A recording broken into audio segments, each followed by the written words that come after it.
চলো আজকে বাড়ি যাব, বাড়ি ছুটি হয়ে গেছে, এরপর বাড়ি যেতে হবে। তো চলো এরপর বাড়ি গিয়ে ব্যাগটা গোছানো হয়ে গেছে, বাড়ি যাব এরপর। আর এদিকে দেখো সোনামা কি করছে, দেখো সোনামা নেল পালিশ পরছে। বাপরে, কি করছো তুমি? নেল পালিশ পরছো? বাহ ভালো, পরো। পায়ে কি? হ্যাঁ পায়েও পরে। আর এদিকে সব দোল খাচ্ছে, সোনামা, মেজদার ছেলে মিলে, তিনজনে মিলে দোল খাচ্ছে। আর তারপরে জানো তো একটু বাজার গেছিলাম বলতে একটু সোনার উপর দোকানে গেছিলাম। এগুলো তোমরা দেখতে পাচ্ছ, এগুলো হচ্ছে গোপালের নাড়ু, রূপোর গোপালের নাড়ু। আমার একটা ইচ্ছা আছে, তো অবশ্যই সেই ইচ্ছাটা পূরণ করার চেষ্টা করব। এখন জানি না কতটা ইচ্ছাটা পূরণ করা যাবে কি না। তো একটা গোপালের নাড়ু দেওয়ার ইচ্ছা আছে। তো সেই নাড়ুগুলো এখানে দেখছিলাম, এখানে গোপালটা যেটা আছে না তার থেকে না নাড়ুগুলো ছোট হয়ে গেছে গোপালের হাত থেকে।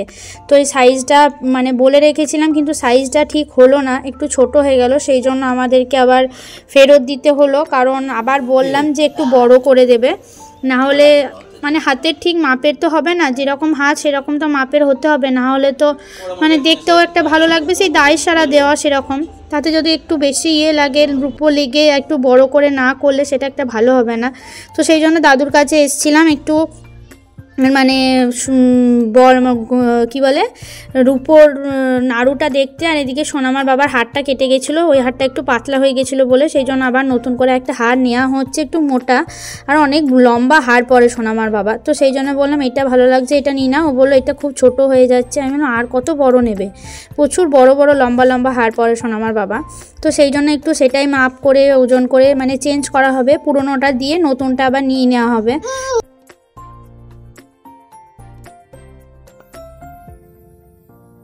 আর কিছুদিন পরই বিবাহবার্ষিকী আসছে, সেই জন্য সোনামার বাবার জন্য বিবাহবার্ষিকীর গিফট নিতে এলাম। সোনামার বাবাকে বললাম জ্যাকেট নাও একটা, সোনামার বাবার জ্যাকেটটা ওটা নষ্ট হয়ে গেছে, সেই জন্য বললাম আমি দেবো বিবাহবার্ষিকীর গিফট। সেই জন্য দোকানে এসেছিলাম একটু জ্যাকেট আর একটা টুপি নিতে। আর এই ক্লিপগুলো আমার কিছুদিন আগে করার ছিল, সেই ক্লিপগুলো আমি একটু অ্যাড করলাম, যেহেতু আমার কাছে এখন ভিডিও কিছু নেই, ডেলি ভ্লগ দিতে হবে, সেই জন্য এই ক্লিপগুলো আজকে একটু অ্যাড করে দিলাম। প্লিজ তোমরা বন্ধুরা একটু দেখে নিও, ভালো লাগলে অবশ্যই লাইক কমেন্ট করে দিও। তারপর সেখান থেকে গেছিলাম একটু ব্যাগের দোকানে বলতে আমার সাইড ব্যাগটা একটু চেনগুলো কেটে গেছে, নষ্ট হয়ে গেছে, অনেক দিন হয়ে গেল। তো সেই জন্য ভাবলাম একটু সাইড ব্যাগ দেখি, এখানে অনেক রকমই দেখো নামিয়েছে।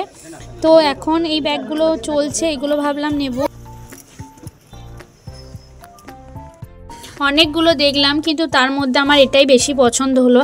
আর এটার দেখো সামনে একটা ছোট্ট পাড়া ব্যাগের মতো রয়েছে, মানে পয়সা টয়সা রাখার জন্য, খুচরো পয়সাও রাখা হবে, বেশ ভালো। আর এইগুলো দেখছিলাম, কিন্তু এই অ্যাশ কালারের যেটা দেখলাম ওটা অন্য কালার হলে নিতাম, কিন্তু ওই এখানে একটা কালারই ছিল, সেই জন্য আমি ভাবলাম এটাই নিই, এটাই বেশি ভালো লাগছে।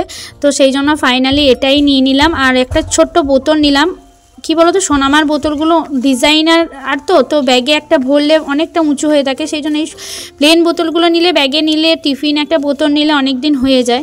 তারপর এখানে 23শে জানুয়ারি থেকে 26শে জানুয়ারি স্মার্ট বাজারে অফার চলছিল, সেই জন্য আসার পথে একবার ঢুকে পড়লাম। এখানে অনেক কিছু নেওয়ার, সস, তেল, সাদা তেল, সর্ষের তেল, পাস্তা, ম্যাগি, অনেক কিছুর অফার, যেরকম অফার ছিল, চিনি, ডাল, সেরকম অফার দেখে কিছু নিয়ে নেওয়া হচ্ছিল আর কি। তারপরে আমরা ওইদিকে ছিলাম, সোনামার বাবা নিচ্ছিল, আমি ওইসব নিই না, কিছু না, শুধু ভালো লাগলে বলি এটা নাও, ব্যাস ওটুকুই। তারপরে দাম দেখে ওই নিয়ে নেয়।